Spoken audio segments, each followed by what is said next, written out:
Chicago Bulls Vice President of Basketball Operations Arturas Karnisovas just had his season-ending press conference. And what was the prevailing thought from this press conference? If you're expecting or hoping anything's going to change, AK basically said, ain't nothing changing for the Chicago Bulls. We're going to discuss it all and more right after this.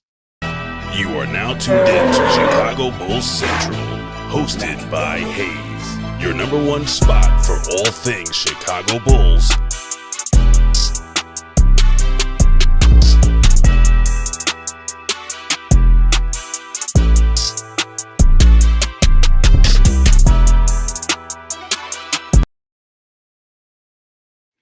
What's going on, my Bulls fans? Welcome to another episode of Chicago Bulls Central, your number one spot for everything Chicago Bulls related. I'm the host, Sarah Hayes, but more importantly, you guys can follow the channel at Bulls Central Pod on every social media platform we happen to be on. With that said, let's go ahead and get into it for today. And Arturas had his usual season-ending press conference, and a lot came out of this press conference. A lot of nothing. For anybody that was hoping that anything was going to change with the roster, with the head coach, with anything, what AK basically said here is that the Bulls are going to be in a holding pattern almost until the summer of 2026. Arturas went so far as to say that he loves working with Billy Donovan. He plans he's looking forward to Billy Donovan being part of this process. And basically what that means is that Billy Donovan isn't going anywhere. Now, I did not think that, right? I said it many times before.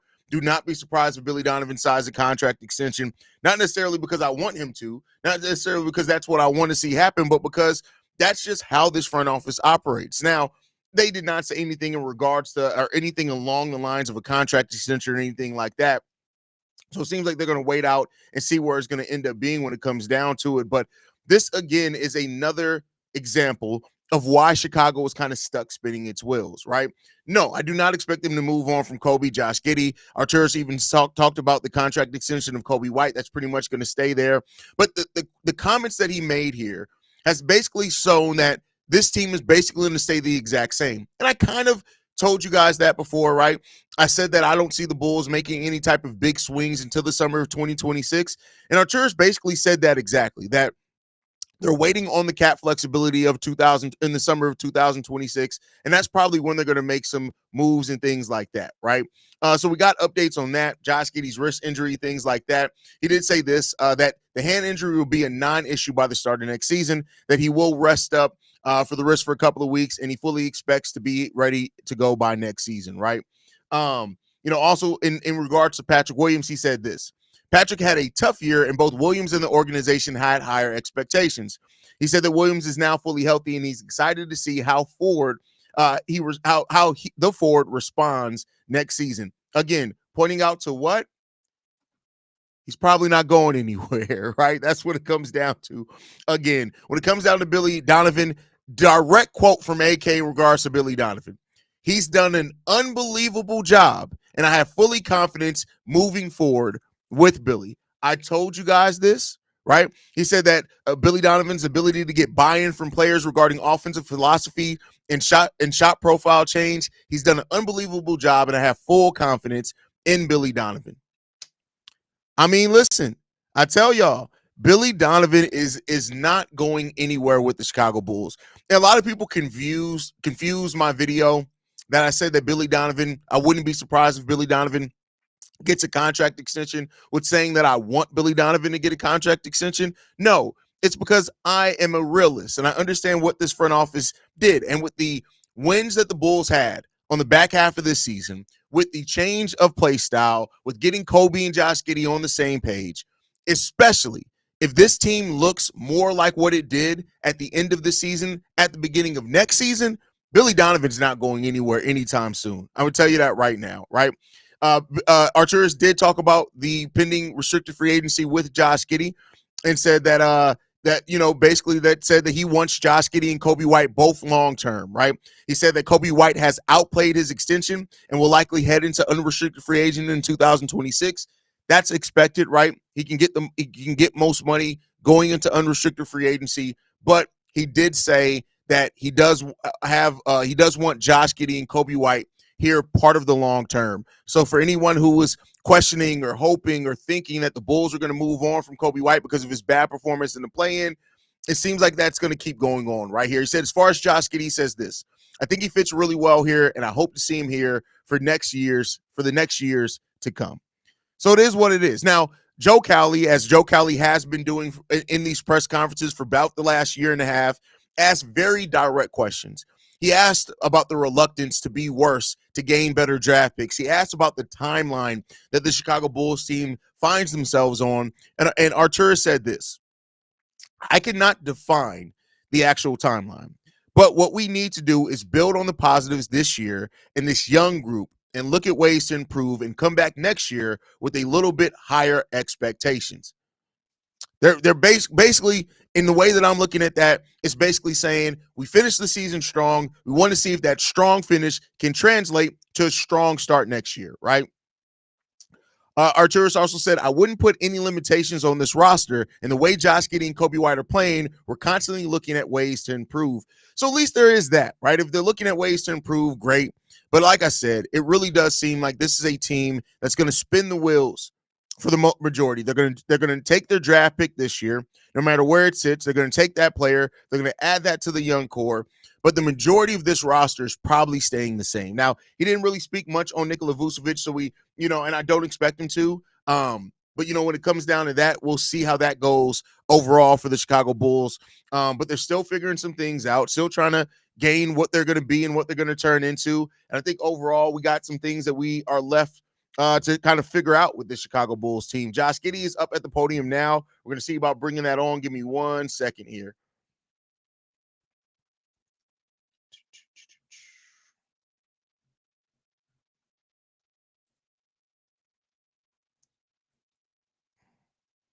Also, looks like they're not streaming Josh Giddey's presser, so he's just speaking to media. Oh, it's live on their Twitter.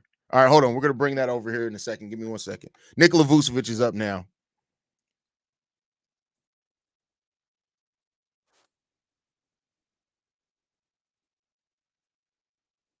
Kind of initially assembled. Where's kind of your trust level, faith level in this next step forward that the front office is taking? Do you feel frustrated by kind of where it's at? Just what are your feelings about the trajectory of where this team goes in the next year or two? I think there's this last couple of weeks, I think, have shown that there are some positives within this team, some good pieces, some good young pieces that can be built around. And then obviously now, depending on what pick we get, what they decide to do, there's obviously a lot of questions when you're a team that's not fighting for the top.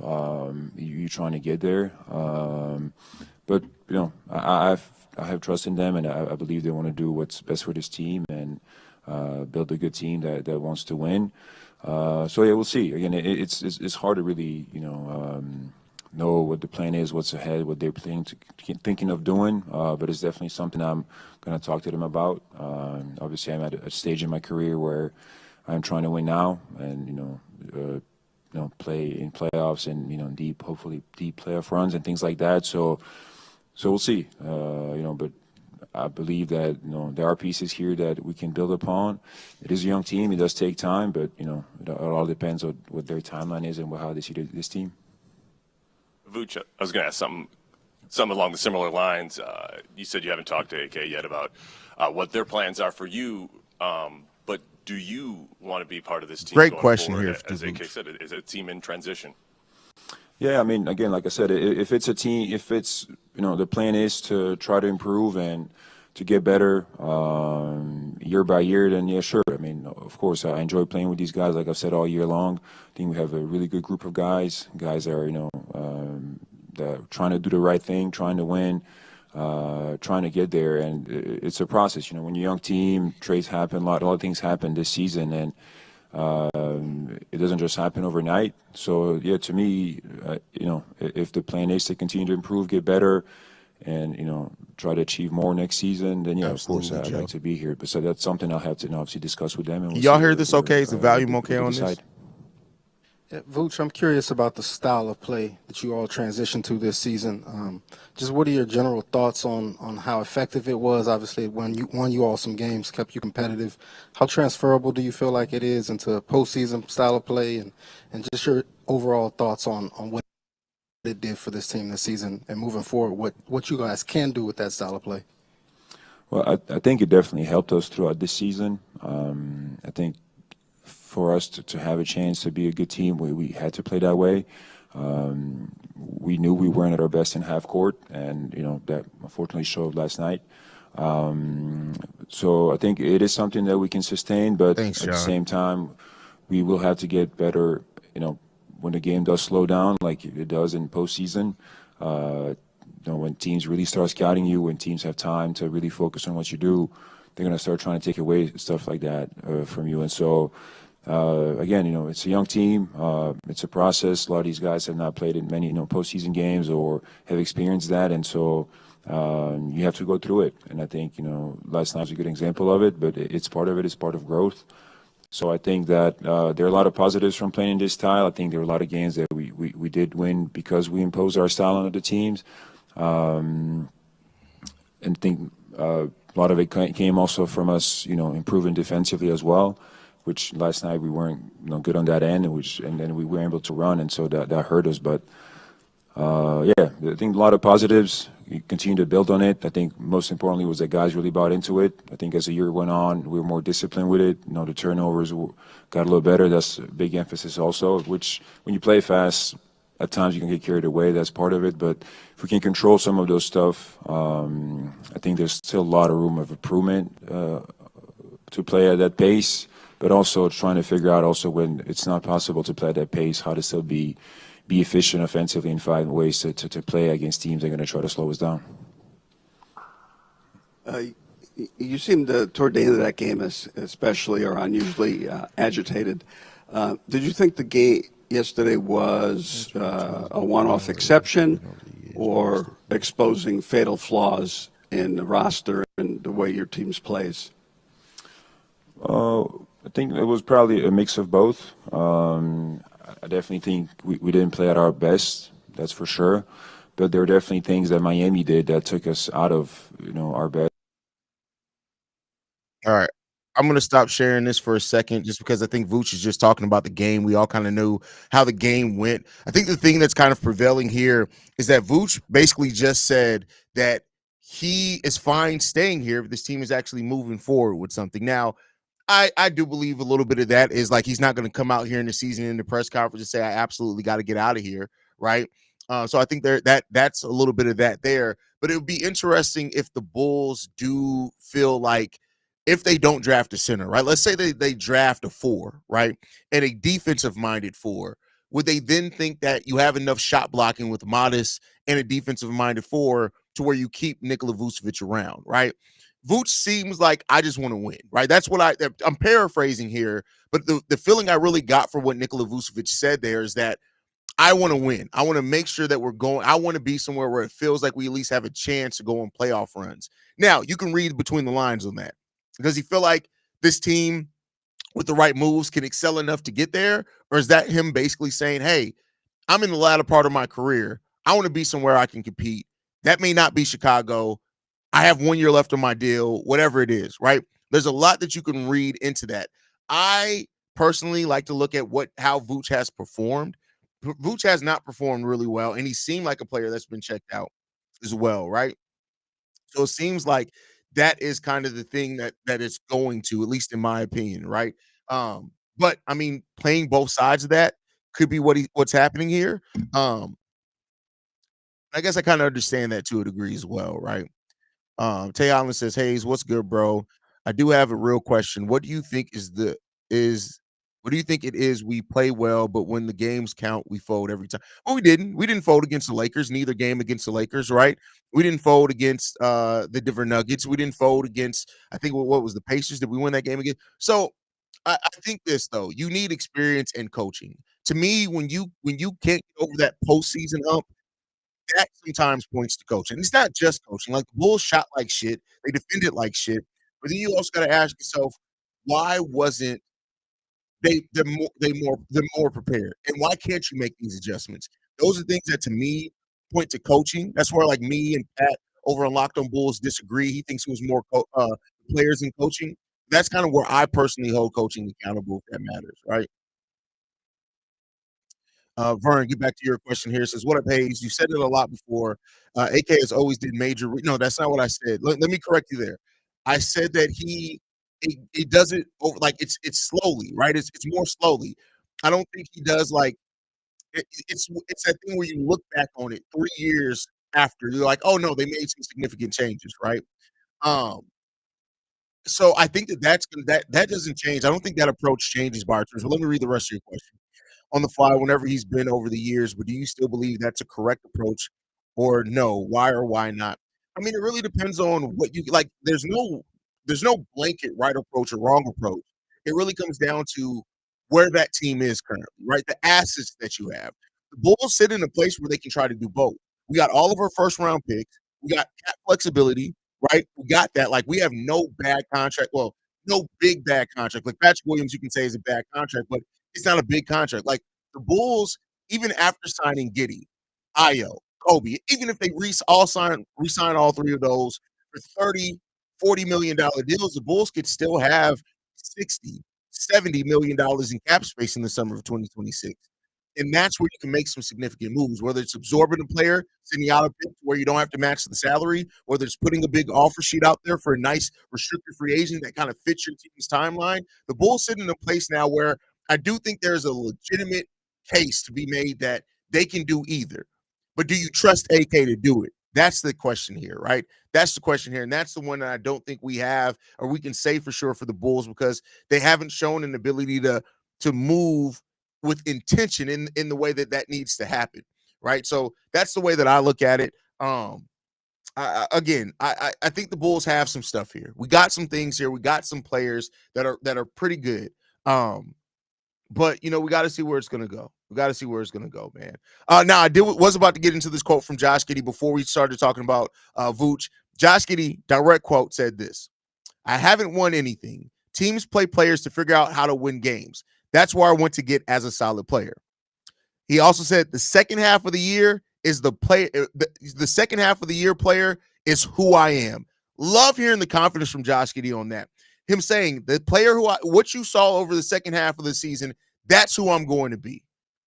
And I hope that's honestly who he is. Because if Josh Giddey is going to be that player for his time here with Chicago, that's a player that that's a player that you start building some things around, right? That's a player that you absolutely have to have as part of your future if that's what you're going to do. All those things are true there. But again, you got to prove that's who you're going to be. So we'll see. We'll see. I have some hope for the Chicago Bulls. I have some hope for the players that are on this roster. There's still a lot of players that I really do still like on this roster. You're not going to get a major overhaul. We really kind of said that, right? But we'll see how it continues to go. Was Giddey positive about staying in the future? I mean, he didn't really get asked a lot about that, but we'll see.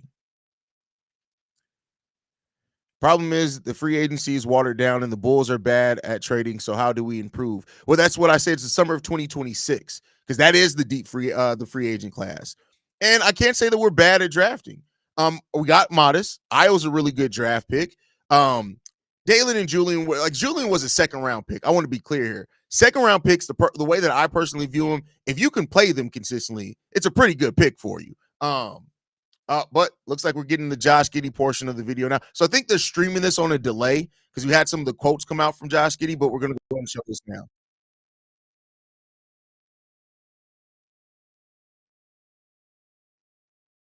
Overall plan to get that fully healed, and are you confident you'll be 100% at the start of next season? Yeah, no, that'll definitely be not an issue by the start of the season. I think it's more just a rest thing, so I'll probably take I don't know. Well, the thing is, it's like I'm trying not to do anything that hurts it. The only thing that hurts it is playing basketball. So it's just about managing it. And I think the start of the summer is probably the perfect time to give it some time to rest and be a couple weeks maybe. And then I'll, kind of just gauge where it's at from there, where the pain's at. If it's going, then I'll get straight back into working out. So we'll see how long it takes. Josh, with I've seen it go both ways when players are in this situation with restricted free agency. Sometimes the organization makes sure that they don't even get to market and they go ahead and give them an extension. Other times they let the market set the price and then they decide either to match or not. Zach LaVine had bad feelings when that happened to him. Mm-hmm. Do you kind of have an assessment of where you are if they let you walk and see what the market says and it might not be a great price? Do you get bad feelings? Will you have bad feelings about it, or are you just like, that's the way the business is? No, well, I mean, for one, I haven't really thought too much about it. I mean, the season's just finished, so I've tried to keep my focus. And obviously, contract's been in the back of my mind for a while. Like, I understand it's coming up this summer, but and I understand where it's at as a restricted free agent and what that looks like. But in terms of, the offers, where they come from, whatever they are, I haven't thought too much about it. So those things will happen when they happen. It's obviously going to free agency's July 1, so you can sign after then. So we'll see what happens, but yeah, I mean, I understand the business side of it, but also I haven't thought too much about it, past where and when a contract will get done. Yeah, Josh, when you came here, you said that you want to really prove the type of player that you are. I mean, we've talked about your season a lot all year, the ups, the downs, the positives toward the end, especially. But how do you feel like?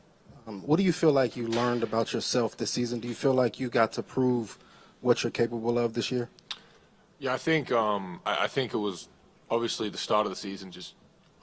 I feel like I just couldn't get going, and I mean I've said it a number of times, but obviously coming into a new situation, I never wanted to come in here and step on any toes. I thought the team that we had, I was trying too hard to fit in and to please everybody, and then I think probably post deadline All-Star break time. I started to just play freely and be me, and I wasn't trying to make it all about me or anything like that, but I felt like post deadline we as a team found another gear, and a lot of guys actually took it to another level, and as the point guard, the ball's naturally going to be in my hands a little more, so production started to go up and up. We started to win more games. I thought our back half of the year was phenomenal, and I think going into the summer, those are really positive things you can take. But for me, I thought, the start obviously wasn't where I wanted it, but I think as the season progressed, I started to find my feet within the team a little more, and as the season went on, confidence grew. It grew as a team as well, and I thought we finished the year the right way. Josh, kind of building off that, you talked to us about wanting to improve your defense from basically day one that you got here in Chicago. How do you assess that growth that you had this season, and where do you feel like you can kind of go in terms of continuing to build that in the future? Yeah, I think from the start to where we are now, I think I've taken a leap in that area, and I think the start of the year it wasn't even close to where I wanted to be, and it's always been an area of emphasis to me that I wanted to improve on, and I'm not delusional. Like, I'm never going to be an elite lockdown defender, but it's just about effort and trying and wanting to do it on that side of the ball, and I think that changed probably from I still remember the Cleveland game we had in Cleveland the first time. And how upset I was after that game, the effort I put in that side of the ball. And from that point on, I tried to make an emphasis that nothing like that was going to happen again, where it's just, it's not going to be perfect. You're going to get blown by. You're going to miss blockouts, rotations, but it's a matter of effort and wanting to do it every possession down the floor. So I made a conscious decision to do that. And as I said, it wasn't always perfect. And I thought our defense, not just mine, but as a team, we really picked it up the back half of the year. And a lot of it was just will and wanting to do it. So that's an area I want to continue to get better at. I understand postseason basketball defense really shows up. So we want to be there as a team. I want to be there as a player, and it's something I got to continue to get better at. Couple more. Sam, go ahead. I know you've addressed this many times during the season, and actually just addressed it a few minutes ago. But you talk about that break, about the All-Star and coming back, and you had the time to. But when that happened, the Bulls were kind of 12 or 14 games below 500, kind of what seemed like out of it. If people are shopping for Josh Giddey, whether at the Bulls or somebody else in the next, this summer, how do they know which is the Josh Giddey they would be buying? The one in the first 50 games who was not, like you say, playing to your level, or the one subsequent to that, but at a time when the team was maybe not looked upon by the rest of the league as a serious competitor?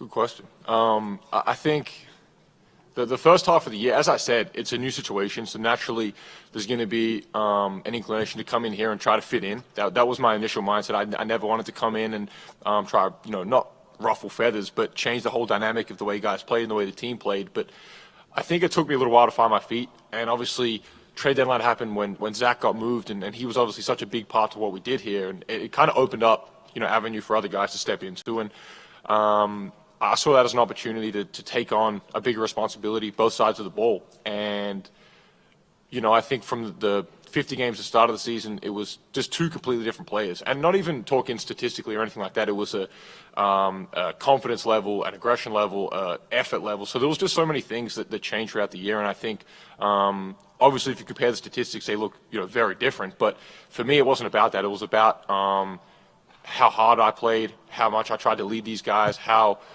connected we came as a team. And as a point guard, a lot of that falls on your shoulders. And I loved having that responsibility. And, we finished the season 15-5. I thought the way we ended the back half of the year was the right way. We did it together. We did it collectively. So in terms of what teams are getting, if you ask me to sell myself, I'd say the second half of the year player is who I am. The first half, it just completely different guy. Confidence was probably down. Aggression levels was probably down. Trying to fit in too much. So the second half of the year player is who I am. It's who I've been, and it just took me a little while to get back to that. Josh, kind of piggybacking off of what you just said, do you feel like you have more to prove? Definitely. I think as a player, winning's the pinnacle of this sport, and I haven't won anything. I think that's what you get paid to do. Teams pay players to win games, and I've got to continue to figure out ways to do that. And it's never going to all be on me, but a lot of that responsibility is on the starters, the guys that play big minutes. So, It goes typical. It's both sides of the ball. It's got to be done every night. It can't be a pick and choose possession thing when you want to do it, when you don't. So we've got to figure out. I've got to figure out how to make that an every night thing and continue to win games. And it's what you get paid to do. It's what everyone gets paid to do. So that's where I want to get to as a player. The stats and individual stuff is great, but if it doesn't accumulate to winning, then what's it good for? So that's where I've always viewed it. I've been on both sides of the spectrum, where I've been the team with the worst record in the league, obviously with the Thunder, we were the best record in the league, and now we're kind of somewhere back in that middle ground. So I've been at all three ends of the spectrum. I know what it's like to miss the playoffs, to be in the playoffs. So, the feeling of missing it obviously hurts. Every player wants to get there. You want to aspire for a championship every year. But at the same time, you've got to understand you can't skip steps in that process, and it takes time to get to that level. Too. So, clearly we weren't at the level of winning a championship this year. We showed on nights that we can compete with championship level teams, but it's just a matter of being consistent, doing that over the course of 82 games. And I think we have the pieces here to do it. It's just a matter of not skipping steps, sticking to the process. And I truly believe we have enough to get to that point. Josh, I'm just curious. Obviously, last summer you had the Olympic commitment. What's going to be kind of your routine this offseason? Where will you be based? What will you be working on? That kind of stuff. Yeah, I'm going home. I'm actually going home tonight, so pretty quickly. Yeah, back to Australia, and I'll try to get some rest for a little bit. Usually I start my summers within a week. I take a week off and get straight back to it. But just with this injury, I'll probably take 2 or 3 weeks to let it calm down, and then I'll head to LA in the middle of May. I'll be out there for a while, and that's pretty much where I'll base myself for a lot of the summer. So it'll be back and forth between Melbourne and Australia, but between LA and Melbourne, I said Melbourne, Australia. LA and Melbourne will be where I'm at for a lot of the summer. Thanks, guys.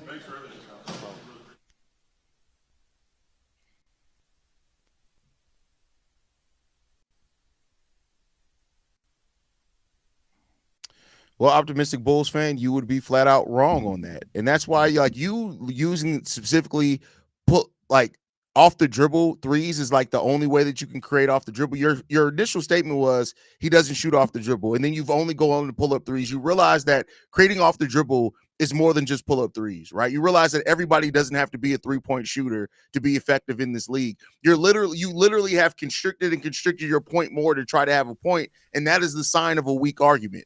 You got to have a better argument for what you're trying to do, because using pull up threes in this context ain't really serving what the point you're trying to make is at all. Exactly. It's like, why are you obsessed with, especially pull up threes? Like that doesn't make any that's not what makes or break a player being able to create off the dribble. Giddey would be better with an athletic center on the pick and roll. Vooch doesn't complement point guards with enough easy buckets around the basket. 100% facts. No disagreement there. No mini disagreement there.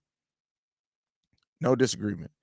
Again, optimistic Bulls fan, come up with a sensible argument, and I'll give you a sensible answer. Because that's what you're getting at is idiot. Like, it's just being stupid. So if you want to have an actual basketball conversation, come up and have an actual basketball conversation. You said he doesn't create off the dribble, and then you sit there and use that now to focus off pull-up threes. So here we'll go. This is what we're going to start doing with people to come with dumb shit. There goes the link. If you want to come in here and try to have a sensible conversation, join the link. I'll cook you live. That's what we're going to start doing. We're going to start calling, like in WWE, when they lay the belt on the ground and that's what we're going to start doing. Because people like to say dumb shit behind the object, like the veil of being here. Like, it doesn't make any sense. Optimistic, there's literally a voicemail line in every description. But I just put the link in. Go ahead and come up.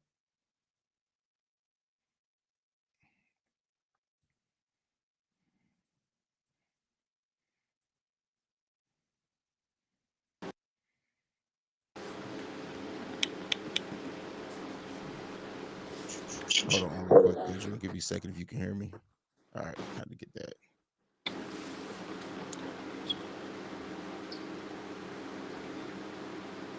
Adrian, we can hear you. Yo, what's up? What's up, man? What's going on? What up, man? Man, that press conference, man. AK need to get some media training, man. This guy, man. This is crazy, bro.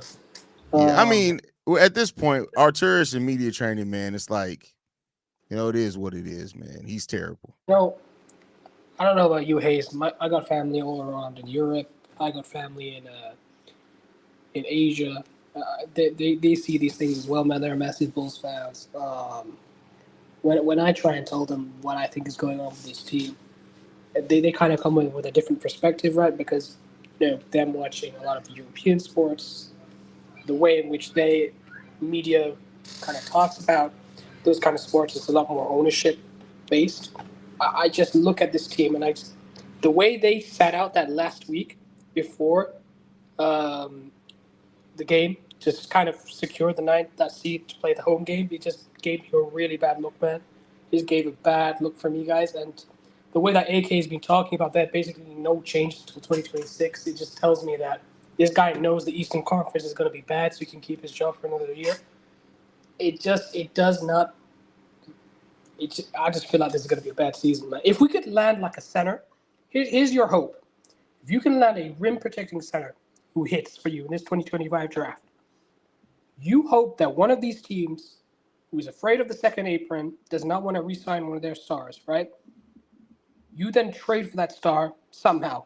That's your only hope I see with this current team, man, because you're not going to be in the top 5 and get yourself a legitimate franchise player. You can find yourself a franchise player later on in the draft, for sure. But the chance of you landing that guy is so much lower, the lower your draft pick is, right? So I just think if you're a Bulls fan having any kind of hope, I would say is you get a 5-man in this draft, and then you look to try and make a trade within the next 3 years for a genuine star. You kind of like the Cubs before Kyle Tucker. That's the kind of comparison I would make. I think that's the only way this team moves forward at this current moment, if they just refuse to tank. Just because, in my personal opinion, Hayes, that's just the best way to find a star in the current NBA. Just with the whole CBA and how everything is so restrictive, I just don't think people make it out to free agency that much. So I just personally don't agree with this 2026 plan that AK has, but it is what it is, man. I can understand the 2026 plan in the sense that the draft class this year is not very good. The draft class that year is very, very good. There's a lot of restricted free agents that the Bulls can have, like cap space, where they can make a huge offer sheet if they need to. But I agree with everything that you said. Like, you got to find a center or 4 if you're moving Matas to the 3. You got to find a guy that and hope that Matas or Giddey or the rookie that you pick all really excel and continue to grow. And then by the summer of 2026, now you have that young team that you're like, especially if it's a restricted free agent, because those are still 25, 26-year-old players, usually, if not younger, then you can add somebody who helps get to that. And without really giving up a whole lot of assets at that point. But you're right. That's what it's telling me. And I guess we'll see if the Bulls can get lucky, man. I guess the best NBA comparison I can give you is the Cavs before they made the trade for Donovan Mitchell, right? Yeah. They were accumulating talent for a couple of years post LeBron. They drafted who did they draft first? I'm trying to forget his name. Darius Garland. They drafted Darius Garland. Then they got Evan Mobley. Now Mobley was a high pick, right? But you try and find that interior presence, right? With your guards, I think you have the guards that can create and score off the dribble. Now you just need the interior presence, and then you hope that there is a guard or a star level player available in the future that you can take advantage of the situation because of your cap space. You don't have to deal with the second apron at the CBA. So maybe that's your opportunity. That's the only way I see this team getting out the middle, man. But yeah, love talking to you, Ace, man. I appreciate you, Adrian, man. Call in anytime, brother. All right. But I see Optimistic Bulls. I put the link in there for Optimistic Bulls fan. I see he didn't take the bait. See, this is what I'll be talking about with people, bro. But with that said, I got to get ready to go do Locked on Bulls. Unfortunately, I did not know the Bulls were going to go into like streams with players. It's good that Lonzo Ball is out there. Shout out to Lonzo Ball.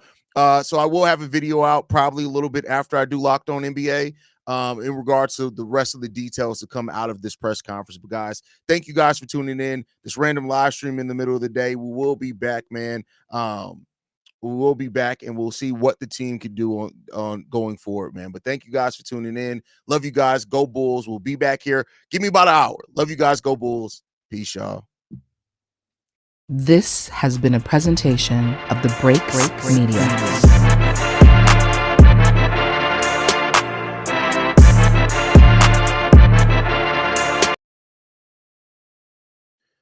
Optimistic, you got 5 minutes. Literally, I put up. You took you 15. So look, hold on. You got 5 minutes. That's what I'll give you. It's 5 minutes. TikTok.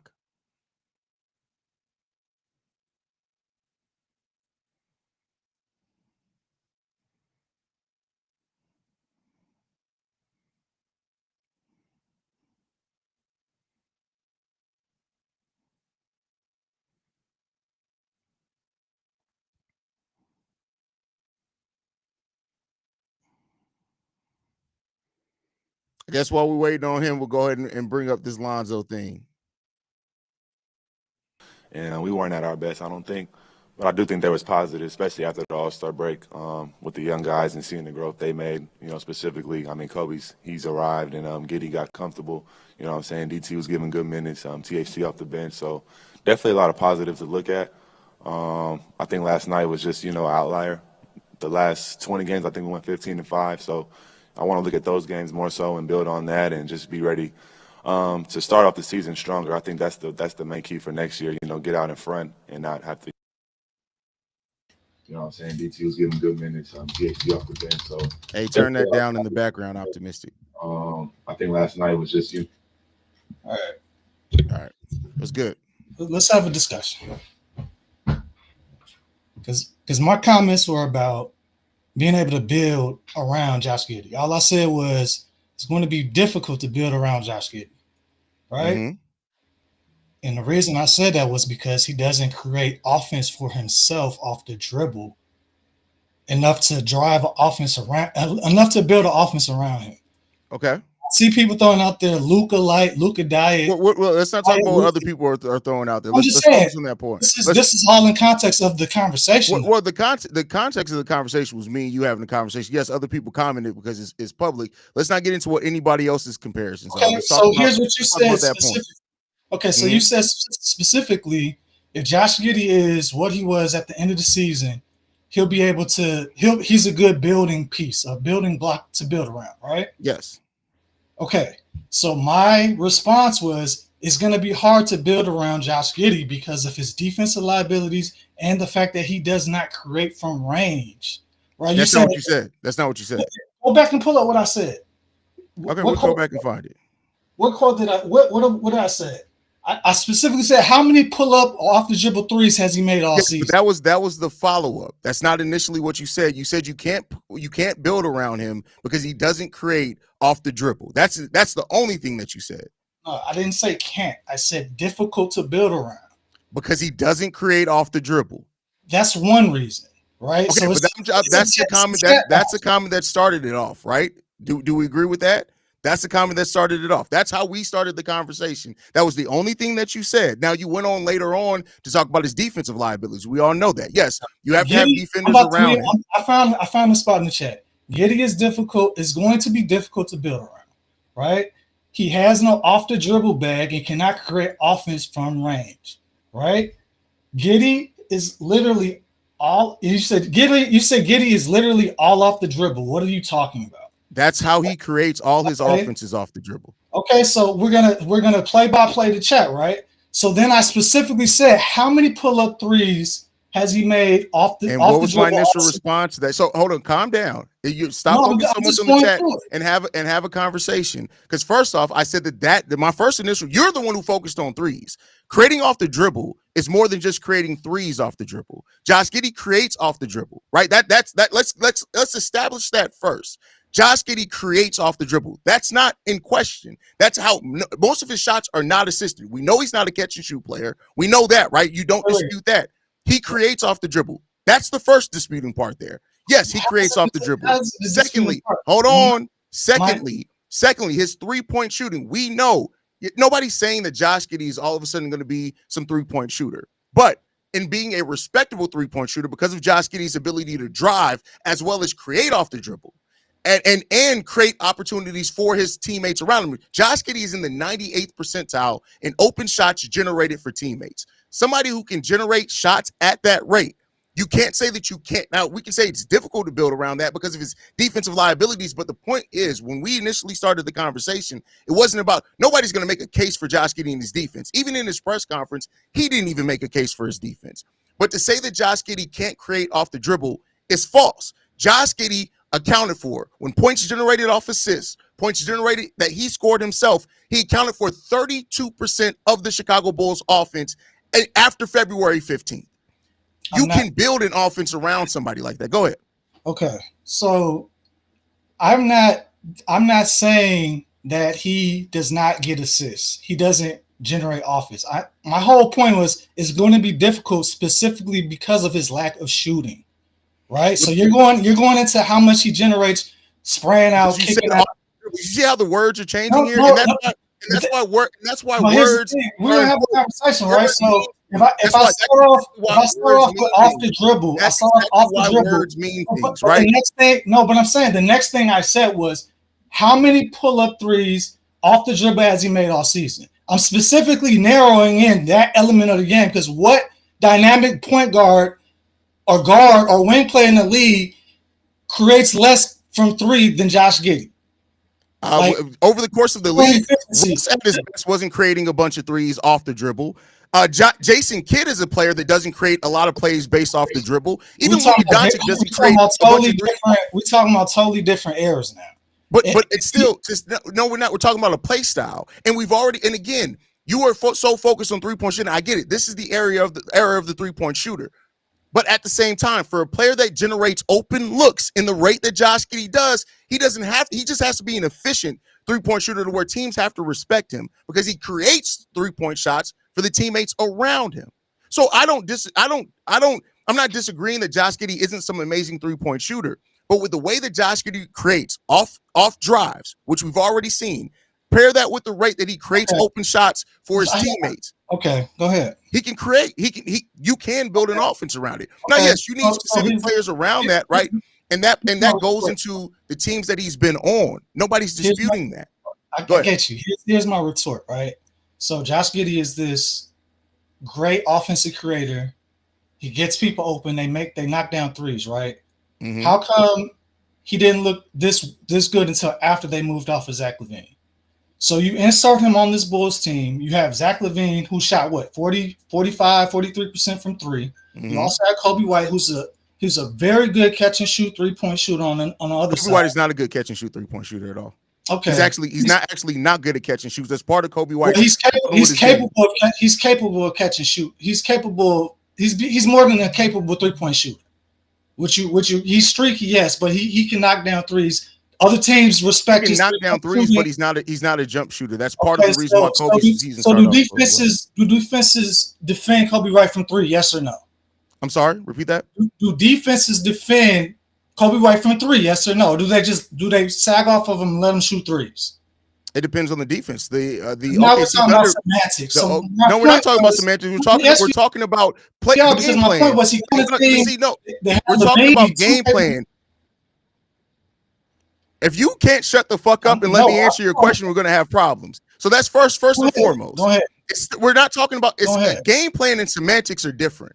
When we face the OKC Thunder, which is one of the better perimeter defenders, they absolutely dared the Bulls and Coby White to shoot three-point shots because Coby is not a jump shooter. He's a player that gets into his rhythm by creating off the dribble. And then, he can get hot from three, but we saw all at the start of the season, Coby White is not a jump shooter from three. He's not a jump shooter from three. He's not Ben Gordon, and that was part of the problem that Billy Donovan tried even the first year in 21-22.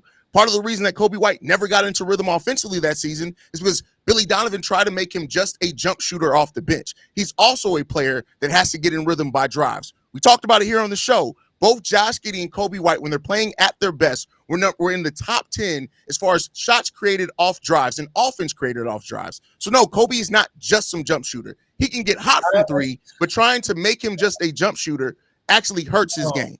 See, now you twisting words. I started off going off what you're saying. You haven't made a focus point yet. No, you're not going off. I'm only responding to something that you asked. I said when Josh Giddey was on this team with Zach LaVine, and then you brought up Coby White, so you didn't stay focused on that point. When you're talking about Josh Giddey and Coby, it's clear. Did you watch the games? I watched every single game. Well, then that's the difference between watching and actually analyzing. Because even in that, you're asking why Josh Giddey didn't play that way. A, he started off the season slow because of an ankle injury, for one. B, both him and trying to fit in both Coby and Josh Giddey when both their roles weren't doing. You had better role players around them. Zach LaVine isn't a role player. Zach LaVine is a player that you have to play offense for him. So when you move off of that, and now you allow both Coby and Josh Giddey to create more off the dribble, because you still have to have those situations for Zach LaVine, and you put better role players that can play off your players that create off the dribble. That's why we saw both Coby and Josh Giddey play some of their best basketball after Zach LaVine went out. So can I finish my point? Because go ahead. Right at the Coby point, right? So all the point I'm making is Josh Giddey with shooters around him should be amazing. But that wasn't the case when he had one of the best shooters in the NBA on the roster, right? You're calling Zach LaVine one of the best shooters in the NBA? He's a good scorer, but Zach LaVine isn't one of the best shooters in the NBA. Zach LaVine is not one of the best shooters. He's one of the best scorers. It's a difference between shooting and scoring. Okay. So what did he shoot from three? Where does he rank in 3-point shooting this season? Percentage? I don't know. I don't care because again, that doesn't take away from the point. It's the way that you get your shots as much as the percentages. That's where coming down and breaking down the game is as important. It's not just about the shots that you get and the percentages you shoot. You can't take away how you get those, how you get those opportunities, how you have to run offense to get those players those amount of shots.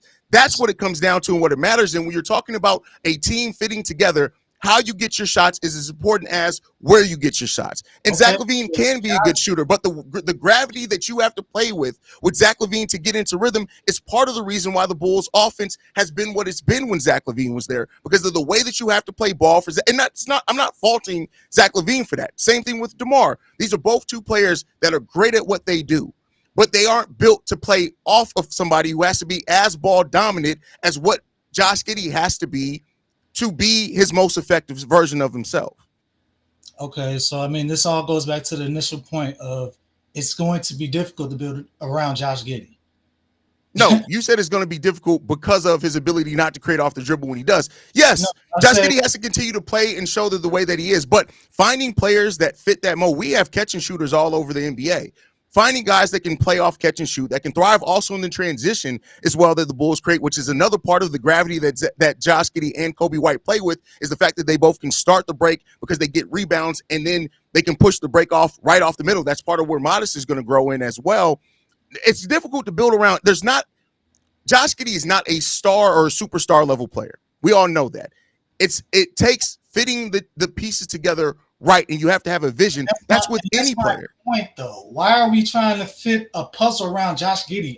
That's my point. Because he's here now, and until you get something better, that's what you have to build around something. You have to have a vision around something. Josh Giddey right now offers a player that, again, because of his ability to create for other players, one of the best in the league to do it. The fact that he's still only 22 years old, the fact that he's already shown that he's grown and having more responsibility than what he had in OKC, you have to do something. Now, as other players grow, if Matas grows with his ability to create off the dribble himself and be a 3-level scorer, then maybe that shifts. Absolutely. But right now, yes, you have to have a vision for your roster. You can't just throw players out there and just say, oh, we're not building around anybody, so y'all figure it out. You have to have a vision. It doesn't make sense. What do you mean it doesn't make sense? So what in your world, what would you have the Bulls do right now? So committing to Josh Giddey, a backcourt with Josh Giddey and Coby White, in my opinion, doesn't make sense because you already have to overcompensate in the limitations, right? We already seen how Josh Giddey looks with better ball handlers or better shot creators than himself. We saw it. No, those were better shot creators. That's part of the problem. If you go back and look at that series, if you go back and see, and that's what everybody tries to use. Go back and look at that series. The problem wasn't that he played with other ball handlers. If you go back and look at that series where that failed at, Shai Gilgeous-Alexander and Jalen Williams hit wide open threes created by who? Josh Giddey at 27 and 28% in that series. They were wide open. That's just the wide open threes, right? And yes, that puzzle didn't fit together because you had two players that their best position is point guard trying to figure it out. That's not a good example of using in this example, because that was a team that through their talent, they were able to win games. But it wasn't the perfect roster construction. It wasn't the perfect situation for Shai or for Josh Giddey to play together. That was evident by when they played. It wasn't the perfect roster construction because Josh Giddey consistency as a shooter doesn't work with players like that. Again, it worked in the series before that when they employed the same exact game plan. And guess what? The players hit their open three-pointers better at a much higher rate. Literally, the series before that was the same exact defensive game plan. The only difference is that the wide open shots that were generated did not go down in that series. I got to go do Locked On NBA. Please feel free to leave a voicemail. We continue this conversation. Like I said, I'll be live later, but I got to go. They're waiting on me on Locked On NBA. Thank you for actually calling, and I do actually respect you a lot for actually coming in and holding your point, because there have been a lot of people who have not done that. I appreciate you for that, but I got to go do business right now. I'll be